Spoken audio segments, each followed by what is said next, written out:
நாம் இப்போது பார்த்து கொண்டிருக்கக்கூடிய அந்த காட்சியை அல்லு அர்ஜுன் சிக்கடப்பள்ளி காவல் நிலையத்திற்குள் விசாரணைக்கு செல்லும் காட்சியை தான் பார்த்துக் கொண்டிருக்கிறோம். இன்று காலையிலேயே அவருக்கு சமன் அனுப்பப்பட்டு இரண்டாவது முறையாக விசாரணைக்கு அழைக்கப்பட்டதையொட்டி வீட்டிலிருந்து பலத்த போலீஸ் பாதுகாப்புடன் அவர் ரசிகர்கள் புடைசூழ அல்லு அர்ஜுன் இப்போது சிக்கடப்பள்ளி காவல் நிலையத்திற்குள் விசாரணைக்கு செல்லக்கூடிய அந்த கருப்பு நிற கார் செல்லுகிறது. அதுதான் அல்லு அர்ஜுனின் கார். அவர் விசாரணைக்கு செல்லக்கூடிய அந்த காட்சியை தான் இப்போது பார்த்துக் கொண்டிருக்கிறோம். ஹைதராபாத்தில் உள்ள சந்தியா திரையரங்கில்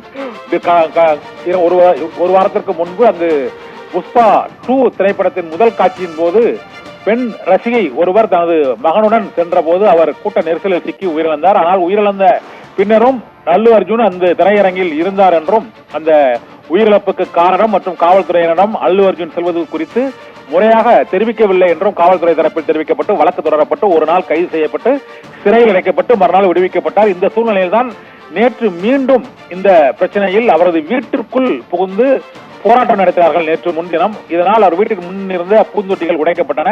வீட்டின் மீது கல்வீசி தாக்குதலும் நடத்தப்பட்டது. இந்த சம்பவத்தை தொடர்ந்து இது அரசியல் உள்நோக்கத்துடன் முதலமைச்சர் ரேவந்த் ரெட்டியின் குடும்ப பிரச்சனை மற்றும் அரசியல் ரீதியாக பழிவாங்கும் நடவடிக்கைக்காக இத்தகைய தொடர் நடவடிக்கைகள் நடைபெற்று வருவதாக குற்றம் சாட்டப்பட்டது.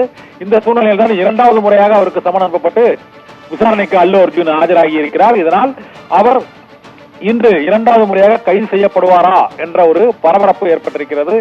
நேற்று முன்தினம் அவரது வீட்டில் நடத்தப்பட்ட தாக்குதல் மற்றும் திரையரங்கில் அவர் இருந்தபோது வெளியான சிசிடிவி காட்சி மற்றும் உயிரிழப்பு தொடர்பாக தமக்கு தெரியாது, காவல்துறையினர் தம்மிடம் இந்த தகவலை தெரிவிக்கவில்லை என்றும் தனது பாதுகாவலர்களும் இந்த நெரிசலில் ஏற்பட்டுள்ள அந்த காயம் மற்றும் அந்த பெண் உயிரிழப்பு தொடர்பான தகவல் தெரியாததால் தான் நான் திரையரங்கில் இருந்தேன் என்றும் அல்லு அர்ஜுன் ஏற்கனவே விளக்கம் அளித்திருந்தார். இந்த விளக்கம் தொடர்பாகவும் அவரது பாதுகாவலரின் செயல்பாடுகள் தொடர்பாகவும் இன்று இரண்டாவது முறையாக அந்த சிக்கடப்பள்ளி காவல் நிலையத்தில் விசாரணை நடைபெற்று வருகிறது. இந்த விசாரணைக்கு உள்ளே சென்றுள்ள அல்லு அர்ஜுன் மற்றும் அவரது ரசிகர்கள் உள்ளிட்ட ஏராளமானோர் இப்பொழுது இங்கு அந்த காவல் நிலையத்தின் முன்பு குவிந்திருக்கிறார்கள். காவல் நிலையத்தின் முன் குவிந்துள்ள அவரது ரசிகர்களை அங்கிருந்து அப்புறப்படுத்தும் பணியில் காவல்துறையினர் ஈடுபட்டிருக்கக்கூடிய அந்த காட்சியும் பார்க்க முடிகிறது. அவரிடம் எவ்வளவு மணி நேரம் விசாரணை நடத்தப்படும் அல்லது கடந்த முறை போல இரவு வரை விசாரணை நடத்தப்பட்டு நீதிமன்றத்தில் ஆஜர்படுத்தப்பட்டு கைது செய்யப்படுவாரா என்ற பரபரப்பு மீண்டும் தெலுங்கானா மாநிலத்தில் அந்த ஹைதராபாத்தில் உள்ள அந்த பகுதி அந்த